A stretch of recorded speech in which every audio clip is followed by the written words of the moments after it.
Welcome into today's episode of Money Moves. We got a fast and furious week. Lots to catch up on. Some great reports coming out, at least on the economic front. Yeah, today was the market is liking that right now. We'll kind of dive in there. Of course, political news and updates. Got some stocks, some real estate to sprinkle in there. First and foremost, how we doing, brother? Amazing. Week 3 of fatherhood. Sleeping good. Eating great. Feeling right. Not as we got. Those are all wins. Yeah, we got an easy baby. Those are all wins. We got a lot of good stuff that we're planning for the Wise Investor Collective Napa event. That is turning out to be, it's gonna be a mixture of world-class bucket list hospitality that you cannot buy your way into unless you just. Unless you have Ryan Breedwell on your team and can get you into those spots. And we have some epic speakers and some really, really cool content that we're going to be diving into there. So if you're a commercial real estate investor or business owner that's looking to invest in commercial real estate and you want to know more about the event, just text the word Napa to 844-447-1555. We'll have more information coming out probably in the next 2 weeks. It's going to be a really small group. It's going to be 20 people max. Our VIP day will have 10 of us. But it's going to be a lot of fun and just really high caliber, high quality people. So if you're interested, we'd love to have you there. Let's dive into tariffs. Yeah. Let's update real quick there. The president just noted earlier yesterday that he is delaying the 50% tariffs on the European Union, pushing that back to July 9th in an attempt to hammer out a deal by then. I think it was Brussels and a couple other countries. It's a handful of large EU participants. Germany has to be in there because they're one of the largest, if not the largest economy in the EU. Reached out and said, hey, give us a little time. We're here. We want to, we got a seat at the table. We're engaged. We just need a little time. Give us some time. Yep. And it sounds like he was happy to grant that. The market liked that. Market loved it. And what did... A lot of people don't understand that no matter how much people kick and scream about not wanting to do a tariff deal or something, they're going to have to do it. Mm-hmm. That's why I was so confident. I mean, a couple weeks ago, I posted a checklist of all the countries that will eventually fall in line. UK is on there. So is the EU. It's very, very, very much more in countries' favor to make a little bit less, potentially. Let's just assume that they make a little bit less on trade and negotiations with us, but still have access to our market. Not having access to the U.S. market or having it an indirect way or in a way where you have to pay an excess or an excise like we're talking here, that is not a good thing for anybody's economy. It's good for the U.S. economy, but it's not good for our trading partners.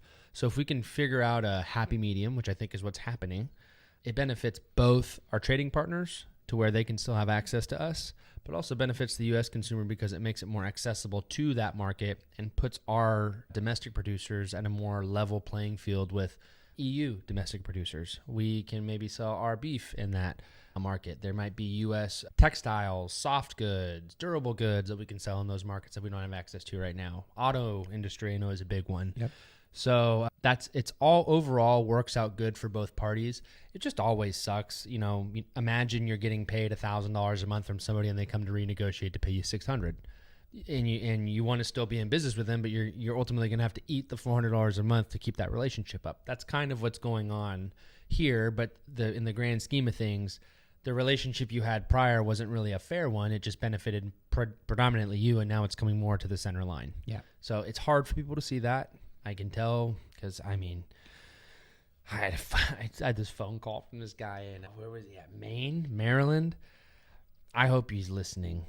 He was one of the stupidest people I've ever talked to in my life. I would not say that without it being the case. But, he was telling me how he's preparing for a civil war and all this stuff. And so I'm thinking he's like a far-right dude.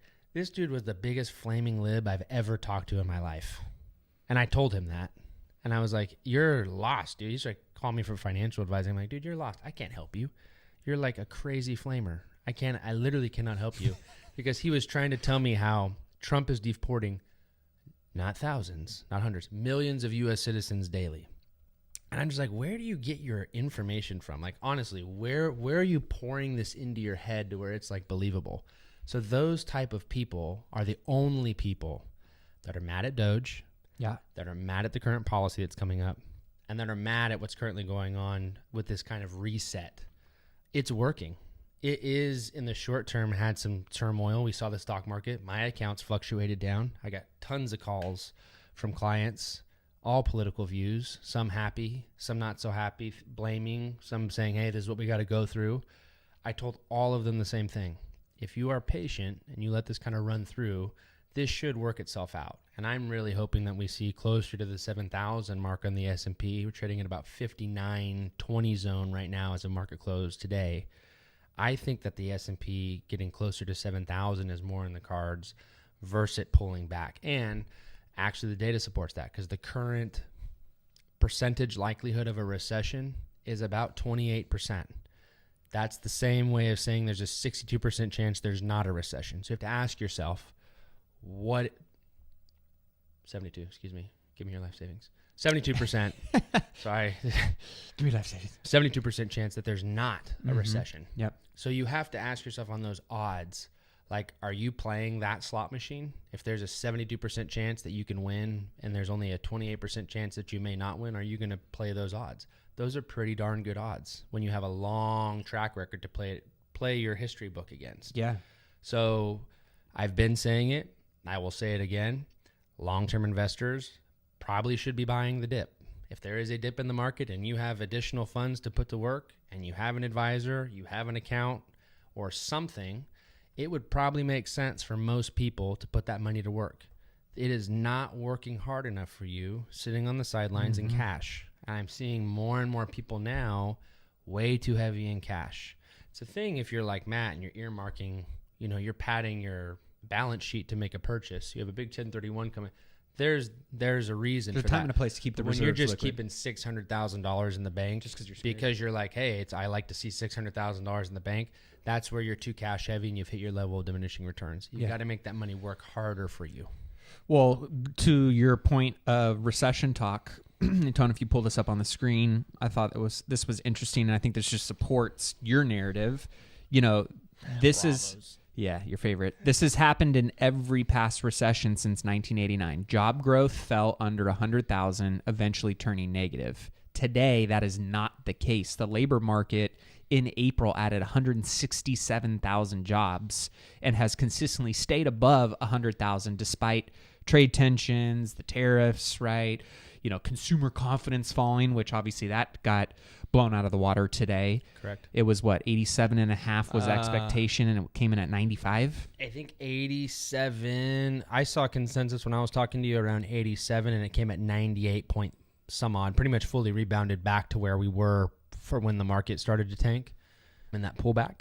And it's not only fully recovered to that, I believe it's now back above that. Again, consumer confidence is not a very good indicator that the market will be, going up or going down.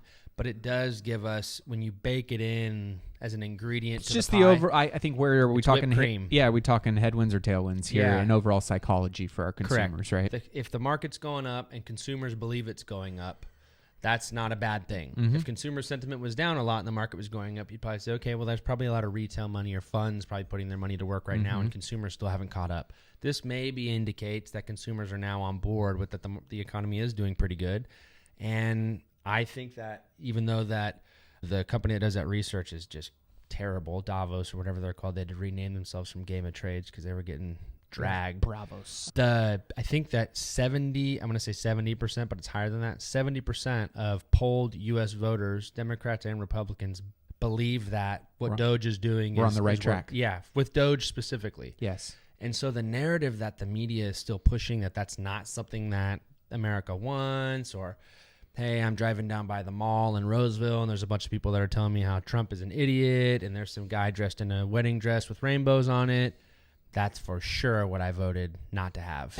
So everything is moving in the right direction. And I think the craziest thing is we're now at an inflection point, in my opinion, from a policy standpoint and how people personally view politics right now, that even hardcore, lifelong Democratic voters are starting to see some light at the end of the tunnel and seeing like, oh, wow, no tax on tips did pass.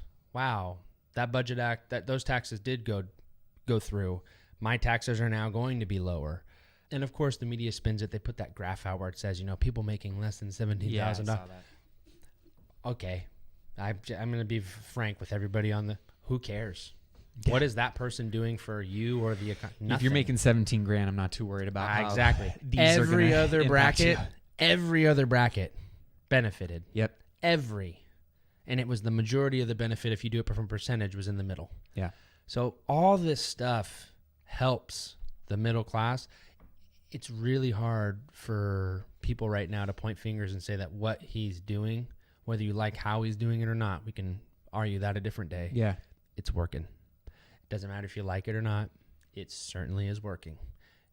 That's why, again, I've told you in 6 months, I'm super excited to see where we are. Yeah. Because if this policy is now passed and has some legs on the ground, what are these people going to do that get that $4,000? Where's that money going to go? Mm-hmm.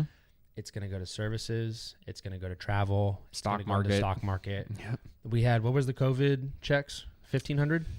$1,600. $1,600. Or And there's something like that, multiple $4,000 deductions. It's not the same, but Right. it will pencil out to probably get these people more than $1,600 in their pocket. And we all saw what the economy did because of that additional capital that was flowing around, which is just $1,500 per person that got it, Mm-hmm. and how effective that was. Imagine how effective this is going to be. Well, Doge is doing a damn good job. As of today, they officially removed over 12 million people over the age of 120 years old off of the Social Security database and drawing on that. They have identified that only 12% of USAID funds actually reached intended recipients and are starting to work through how they change that. What is it? Yeah, an estimated 10 to 15 cents of every dollar spent by some agencies on foreign aid reaches its intended destination. But Elon Musk came out today or over the weekend and basically just shared kind of his overall disappointment that, we're not codifying these changes. And this is going to be a big hit on Republicans come midterms. If they want to hold the House in 2026 and they don't codify those types of cuts and Trump's executive orders, because at the end of the day, this was a mandate by all people, right? Not just right or left. And the fact that they are, still struggling to get very basic things that I think are, a true net benefit bipartisan to everybody in the country. It just shows, I think, that the swamp and the corruption is deeper, and it's funny because the Republicans are like, yeah, those Democrats on the left, just as many Republicans. but then you got Lindsey Graham, and you've got all these people, right, that ultimately are warmongering and trying to continue to push us into these wars. They're not obviously supporting the elimination of a lot of these negligent cuts and spending, and these are just basic things, right? So. I hope people know that we, and I'll say it again. I'm pissed about it. I personally. say Democrats right now because it honestly, that's far left Democrats are the ones that are causing the most strife within the media right now. I mean, Sure. that's what it is. But as far as fraud happening in politics, there's actually, It's I rampant believe across the board. I believe if we actually went tit for tat on stock trading, because that's in my world, there's more Republicans that do as much as Nancy Pelosi or other congressional members, and they do it more often and worse. Yeah. So I'm not here to say, oh yeah, it's okay if people that I maybe think more like do it, and if you guys do it. It's not what is for thee is not for me. I don't play that game. Yeah. I want a fair playing ground for everybody, so that if we have discourse, we can compromise and figure out a way to move forward together. We've lost that. And the problem is, again, I'll kick this dead horse 1,000 times. Do not be far left. Do not be far right. Be a Democrat, be a Republican, but have moderation to Common it. sense. And have some common sense on focusing on what you can agree with somebody versus what you disagree with somebody on. Yeah, I think it's just what's right and what's wrong, and It's whether kind of funny because I will still call somebody a flaming lib, because if you are, you are. Just like if you're a crackpot QAnon person, I will call a spade you have always. to. Absolutely, Yeah. you have to.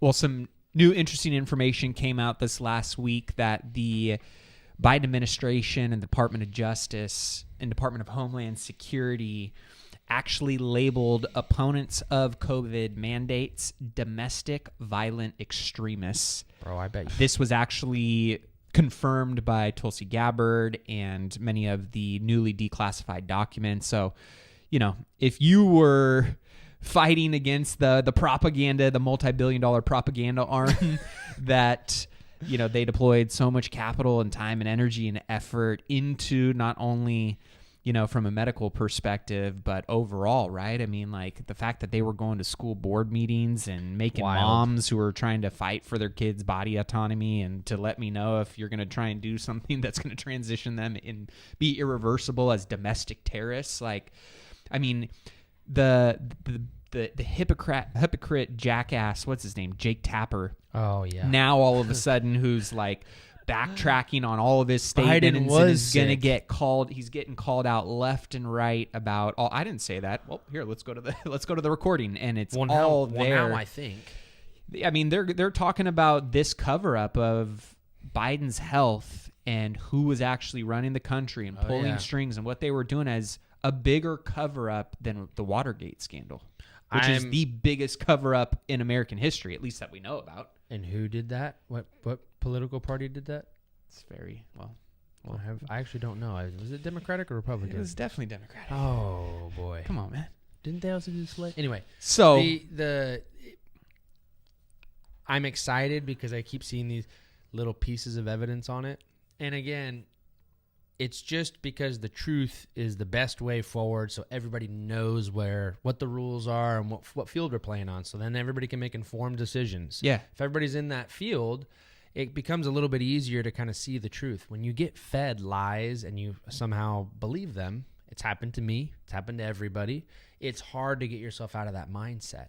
So that's where a lot of people rely too heavily on the media, and the media is too heavily influenced by the kind of whatever machine that runs it. Yep. And the majority of the information now from the media, who used to be the mouthpiece for the people, is no longer the mouthpiece for the people, but really the kind of the strong arm for the corporations and the big pharma and all that stuff. Yep. So take everything with a grain of salt. I still listen to some of the news when it comes on, but a lot of the stuff that you can get now is from individuals like yourself, like myself, around the world that post their opinions on open forums, so that you can dissect from that what you get from it and make your own opinion the way that it's supposed to be. Yep, 100%.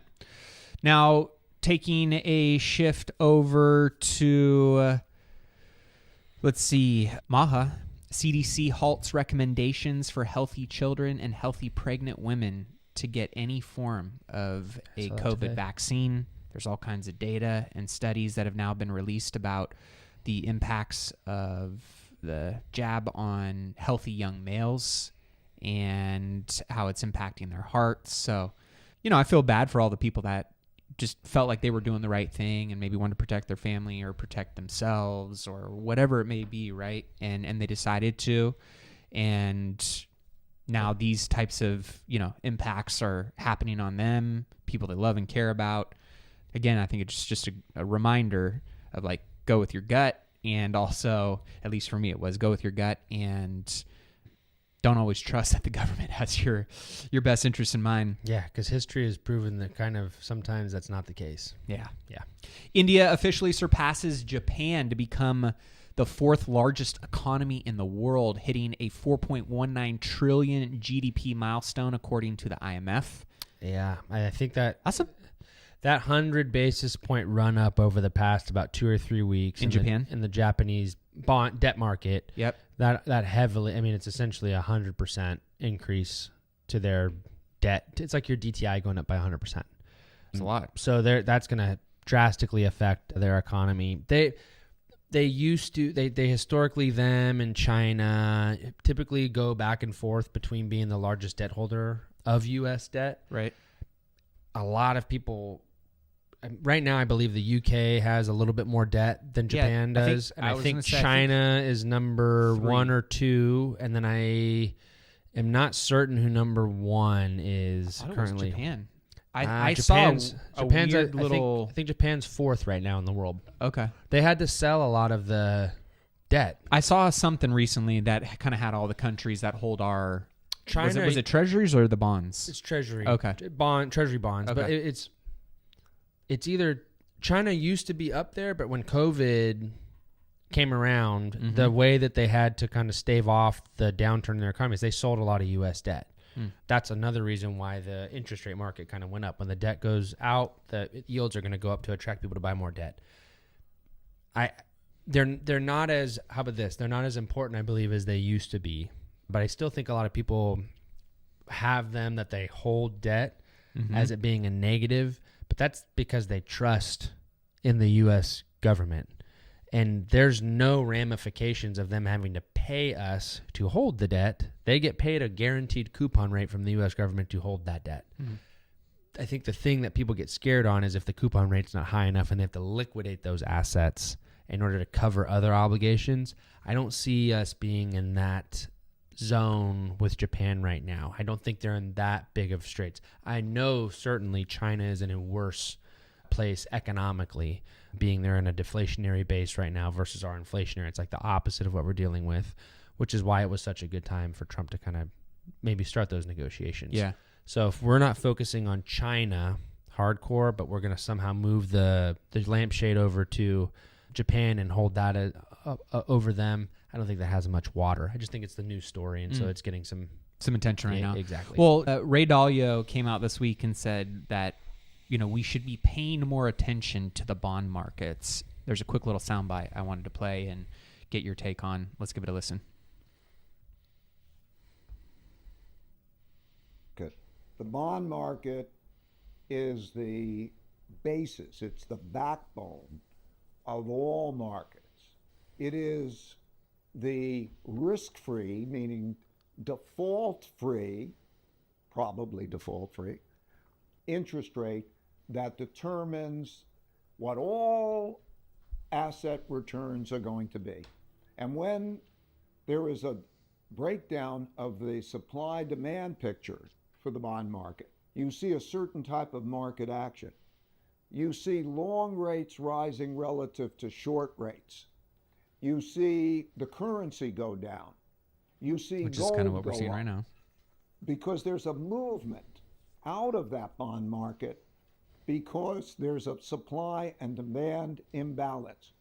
When that happens, that raises interest rates, and it puts the Federal Reserve and other central banks in a bind. That supply-demand imbalance, in order to deal with that, when there's not enough demand, they're torn between allowing interest rates to rise and have the negative effect that has on markets and the economy, Right. or coming in and printing money, essentially, and buying bonds in order to provide the demand for those bonds that aren't there, and that produces inflationary pressures. So with that kind of... That was very technical. It was technical for Yeah. sure, right? But I think to what he's saying and kind of what he described is somewhat what we've been dealing with over the last 24 months. Yeah, the problem is now that relies on the data when there was so fewer retail investors back when that made sense. And it's because you could rely on large traders and funds to not make emotional or haphazard moves. And unfortunately, that's not really the case today. And you can see, we never had anything like a GameStop or anything like that. We didn't have a guy named Roaring Kitty getting interviewed by the what House happened to that Judiciary guy? Committee. He's still around. He still trades. Okay. That type of stuff didn't exist, and now that is a real thing. There's a thing called meme stocks. Memes didn't even exist. So I think that's applicable if we look back at things on how things used to be. I do think that the other thing to keep in mind is tariffs and what that does to the bond market in the short term, and also where the yield curve was recently and what it's having to do to get back in line. The long end rate has to go higher because the short end rates are at 4. So that's not necessarily a bad thing. People should just be getting paid a higher rate to hold debt for a longer period of time versus a shorter period of time. So a lot of that, when you really peel it apart, sounds good and really looks good in an economics book, but economics never really translates into kind of the day-to-day life of an investor. It's a lot more simple and it's a lot less technical. There's people like myself or people smarter than me on the funds back end that are doing the technical stuff. It's really just how much capital can you put to work and leave alone? And can you force yourself to not make an emotional decision? Yeah. Because ultimately, that's the real game at play when investors are investing in the stock market. I think if you get caught up at looking at, fund managers right now in the whisper in my world think that gold is the most overdone trade that exists. And yet like less than 10% of people in the Western hemisphere, like the United States, own it. It's mainly owned by foreign investors. Mm-hmm. But the gold market is talked about by U.S. investors a ton. So that's like an opinion that doesn't necessarily translate through when Mm-hmm. So I think we're getting some of that from Ray. He's not Robert Kiyosaki by any means, but meaning he's not an idiot. But he definitely is applying things that used to work in the past that may not be so applicable today in the current market. Right now, it's an easier game because there are so many bad traders that you actually just have to buy quality and hold it. And you can speculate, but maybe speculating on how you're talking about pre-IPOs, not necessarily doing penny stocks or anything like that. Hey, I know quantum computing is coming in, and here's a bunch of new quantum computing companies. Maybe I throw $2,000 or $3,000 in there and see what happens. People are more comfortable with that level of risk, and they're doing that more often versus it being some mutual fund or fund manager trying to make his name on Wall Street and then sell a book. Yeah. So that, like Ray Dalio, I like his style. I think he's done really good. He has a ton of good literature that you should check out if you're into listening to somebody in finance that has a really good philosophical view on how life works because of numbers. So I respect him and I like his opinions a lot. But I would disagree with the things specifically he said there being like the bond market being an indicator that, this is how much money you're going to make in a stock. I believe that there's a couple stocks that you and I both own that year to date are up a couple 100% that shouldn't be.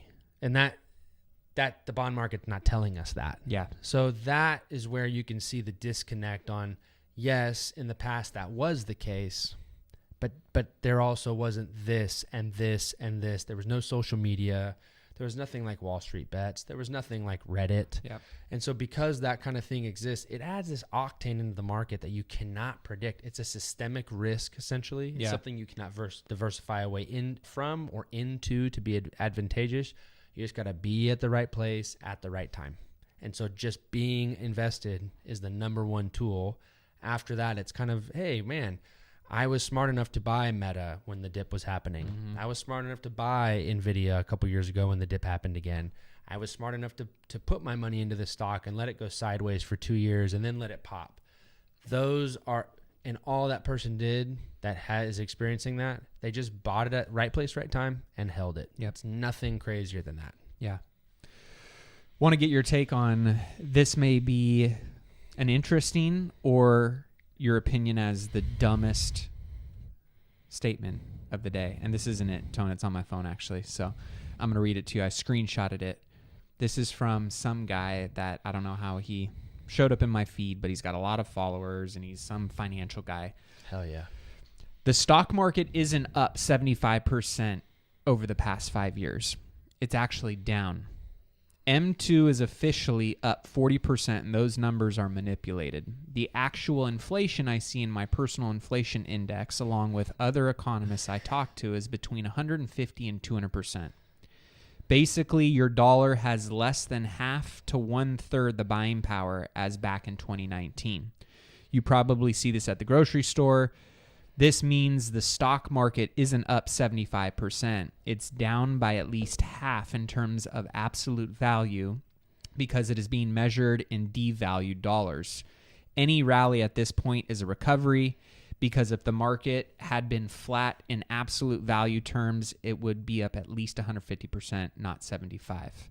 Well, asshat. It's up 91.22% over the past 5 years. It's not up 75. Okay. He must have ran that report. Let me tell you when that probably came out. April. You write that in around April? When did he post this? This was 5 days ago. Oh, okay. So Well, even more of an asshat. yeah. This is where you guys got to be careful. I know sometimes I sound brash. I've earned that. You can come check my credentials if you ever want to. But I am a lot. I can. Anybody you want some smoke? Anybody that disagrees with me? Come to the inbox. I'll be happy to the inbox. Happy to provide you the credentials. I am highly, highly awarded for my financial advice. You may not like how I give it, but it is true. Back to asshat. It's up 91% over the past 5 years, which means you would have doubled your money in 6 if we get the next 9%. That meets rule of 72. That guy should maybe look that up. That's a very simple way to tell if an investment is worth its while. I believe he said my personal index, my personal inflation index, as in like he makes up the numbers. Let me tell you about some of my personal things that I like to make up. Yeah, in my personal inflation index. Oh, awesome. So a non-public, privately put together chart. He now knows what nobody else knows. I'll ask you who this guy is off so we don't give him any free exposure. Yeah, but he doesn't look like anybody who deserves it. That's the type of people, just like that doomsdayer a couple years ago we brought on, and I said that guy's an idiot, and he was saying the S&P is going to fall by 3. Like, yeah, same type of thing. Fear is the cheapest and easiest thing to sell because emotionally it feels the best to. It's like a diaper rash. Little fatherly analogy there. Put that butt paste on it, immediate relief. You want to get rid of fear as quickly as possible because it feels good. Yeah. The problem with that is you typically will make a knee-jerk reaction and fail to see the long-term consequences of a short-term gain. So most of the time, people that speak like that have no idea what they're talking about and are trying to sell you a newsletter, a subscription, or their idea of how the market works. There is another gentleman, I hope, oh my gosh, I would send me a cease and desist, please. Michael Gade, probably the worst financial advisor I've ever. Which guy is that on Twitter? He's some guy who then went on a rant on me and like accused me of like talking about his dead father, which didn't even know his father was dead. That's not a good thing. But anyway, one of the worst fund managers ever. Like literally has a like negative 20% average rate of return. I mean, these are not. Don't quote me on these numbers. I'm being out there, but just telling you the type of people. Yeah. And he has awards. He has awards for like being a fund builder, but the funds he builds don't make money. So you have to take everything at face value. You have to dig deep when you get financial advice from people because most of them have no skin in the game. Another one that's very popular is getting charged like financial advisors giving you financial advice, but not managing any of your assets. They just charge you a fee for no skin in the game. And I was getting into it on Twitter with some advisor that does that. And he was like, oh yeah, don't have your doctor talk to you or your trainer or something. I was like, if I'm fat and I have a trainer and I'm paying him a fee and I can clearly see the result. If you give somebody financial advice and they lose a ton of money, but they paid you, you have no skin in that. You're not losing money with them. Mm-hmm. So sorry to go off on a tangent. There's mostly, in my opinion, bad financial advisors because all they want to do is actually lasso you in and bill you. They don't care if your account goes up. They don't care about your finances. They don't do the granular research that we do. They want to lasso you in as a client and bill you, and that's all they care about. So Scott Bessent has said that we've inherited a 6.7% deficit to GDP, the highest outside war or recession. Our focus is to grow the economy faster than the debt. That's how we will stabilize debt to GDP. Does that sound like a good and reasonable and probable strategy? Yes, because the latter or the trying to tackle a 6.7% deficit takes a long time to do in the slow and low way. So trying to fight the fire instead of pouring water on the fire, we're trying to create a fire line. Let it burn, but control where it burns and then keep everything else safe because it's not something you can get rid of. It's like rolling negative equity into a car. It's never going to go away. You're just pushing it into a different asset that's just it's something that eventually has to be dealt with. Yeah. If you can encapsulate it and keep it in an area while growing other areas of the economy, and then when you let it back out into those areas now can absorb it better. that is a better plan than trying to go at something and make something disappear that simply can't disappear. Yeah. So yes, I do think that's a good way to go about it. I think Scott's done a really good job given the kind of the house of cards he was dealt, and also the fact that, he is the first openly gay male in that position, and he's getting a lot of pressure from people maybe thinking that that's something that he needs to be more open about or have. And I think that he's like, I don't want to I don't need to spotlight my sexual preference. It's been talked about. It is a fact. I'm happy to be that person, but my job is my job. I don't need to focus that because that's not the point of my job. The other thing that I think is really good about him is he's extremely creative in the ways that he goes about it. It's not the same hammer going after a different nail. Yeah. It's a different tool trying to get the job done. And so I have a ton of respect for him. With me not having a ton of prior knowledge I've loved about everything him, I've seen about him, how he Agreed. carries himself, all his press Well-spoken, conferences, everything. sharp-looking dude. Yeah, and everything he says makes sense, and he has data to back it up. And I like how he also doesn't shy away from the fact that, yeah, we do have a 6.7%. That's what we inherited, is what we got, but this is how we're dealing with it. Yeah. It's not a, let me give you the politically correct answer and try to save face for the party. It's Yeah. like, yes, this is what we have, but this is what we're doing about it. Yep. I respect that and appreciate that a lot more. Well, Bitcoin continues to hold relatively steady right now. Little pullbacks from its all-time high, right around what? Just shy of 110 today, 109. 109, yep. And I think that Trump's pushing a little bit more to get that crypto reserve type. Yeah, based on Trump media announced a $2.5 billion deal to create a Bitcoin treasury. I know that they are pushing for some other reserve Solana, discussions. Ripple, and Cardano, I believe. JP Morgan, three Bank of others. America, Wells Fargo, Citigroup, and other major U.S. banks recently had an expose or a forum exploring creating a joint crypto stablecoin. Thought that was interesting. I definitely, and they would all share it. Mm-hmm. Yeah, it's going exactly the way I thought it was going to go. Yeah. They're gonna make the exact same system that already exists and call it something different. Yep. That's what's happening, folks. Dubai launched a real estate tokenization platform on the XRP ledger to essentially Sell real estate. Yeah, So basically tokenize real assets and gets rid of title. the way that they have, structured this, I think is going to... It would be really good for the U.S. real estate market if we did that. It would be terrible for title companies. They would fight it through lobbying tooth and nail. But getting rid of a title company, putting the security in the transactor's hands and making it simpler. Yeah, that transparency. Real estate agents aren't going to like that. It'll eliminate a ton of fees, a ton of middlemen. But like investors love it because it's quick. Yeah. Because it's quick, it doesn't cost money. 100%. And it makes me money faster. Yep. Good thing. So that'll be interesting to see how that goes. I figured I'd give you a fun little, and you kind of rained on my parade a little bit earlier, but this is the reality of the situation in real life pre-IPO investments, right? Oh, yeah. I made a $50K pre-IPO investment into a company called CoreWeave, which kind of is an AI company that's in partnership with NVIDIA, and bought $50,000 worth of shares at $19 a share. So I had $26.31 in shares. It's currently trading 128, 123, baby. 3. So my 50 is 323 on that pre-IPO when it went public in March, but there's a 6-month lockup. And what most people don't realize is, in September. They inflate the value. When the lockup expires, the big Take the value. Yeah, the big boys and girls dump their stock, cash in on the pump, and then rebuy the dump. And they do. Yep. And that's what happened with my Palantir pre-IPO as well. And I held on to that, and that one. Thank God we didn't. It was because I told Matt, because I'm not perfect.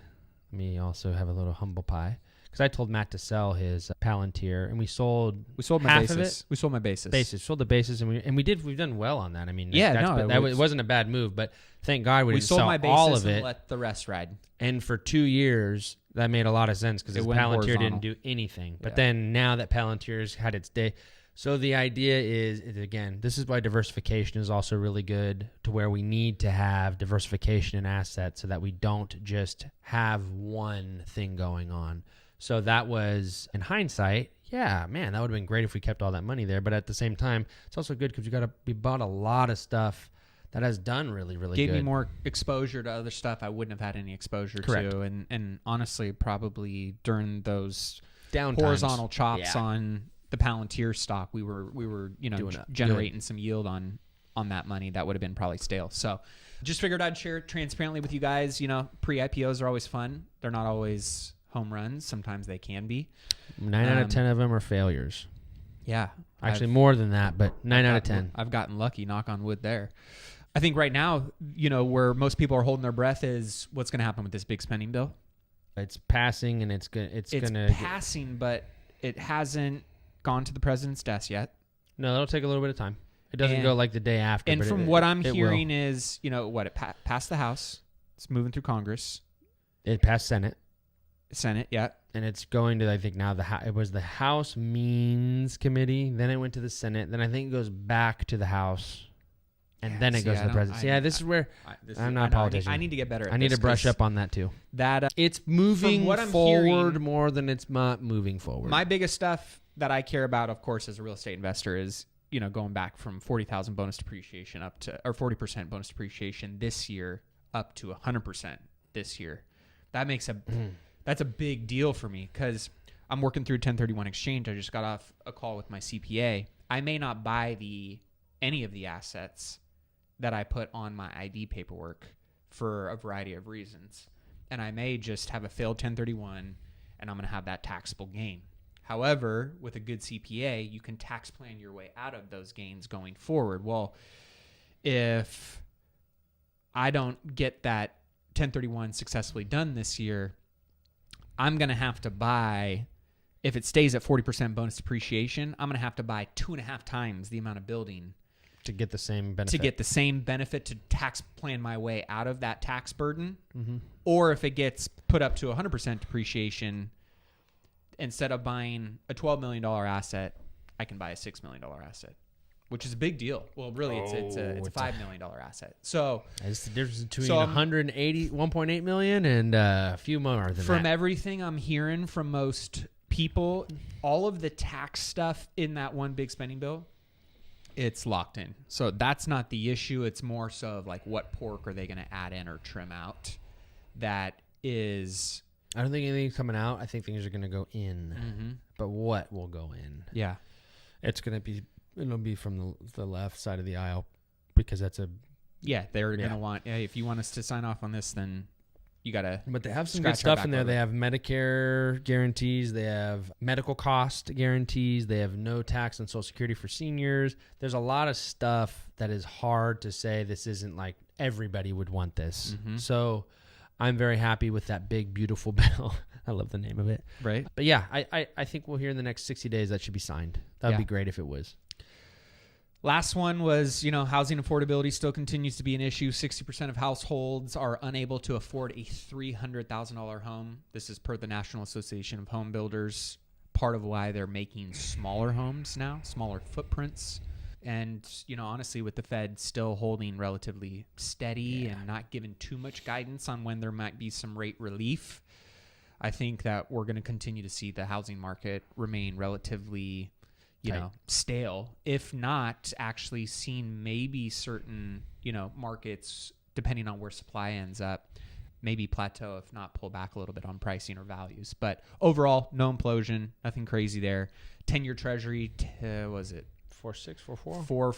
4.44 today, down from 4.48 yesterday. So still keeping a close eye on that. But overall, you're feeling pretty I feel good. Yeah. optimistic about where we're heading and where we're at. Yep. I think, like I said, this December this year, we're going to be closer to 7,000 than 6,000. Cool. All right, so let me just close it out on this, and I'll read you what this what did I do there? I'll read you what this little caption over this video says. It is called the roller coaster theory, And I think it kind of somewhat aligns with who we are and our identity, and probably most of our listeners and how you guys relate. The roller coaster theory, most people avoid the roller coaster. They choose the carousel. It's predictable, it's comfortable, and it's safe. But they forget the carousel never goes anywhere. It just goes around and around. The roller coaster is chaos. It is, it's highs that make your heart race. It's lows that make your stomach drop. Moments where you want to scream and moments where you feel completely free. And that's travel, that's freedom, that's life. The fear means you're alive. The motion means you're growing. And the ride, that's the point. Stop chasing comfort. Start chasing momentum. Yep. I just thought that was kind of cool. I'm definitely a roller coaster guy. Me too. You know, metaphorically, you're not going to find me on a carousel looking for something safe, boring, and easy. And I think that's obviously, you guys are in that same boat, right? Is you are constantly seeking, you know, edges and insights and data and, you know, new relationships, new experiences, new investment opportunities, whatever it may be, because you are a roller coaster rider. You're not somebody that's just looking for that safe, steady, boring ride. So just remember, when it's not at the peak and you're maybe in a valley, that's part of the ride, and you got to stomach and push through those as well. But the beautiful thing is you don't got to do it alone. And when you got great counsel, good board of advisors, a good community around you, hence why we do the events, why we do the podcast, why we want you to engage with us. So again, don't forget to check out the website. Don't forget to reach out, X-ray, get on my deals list. Text those 2 words to 844-447-1555.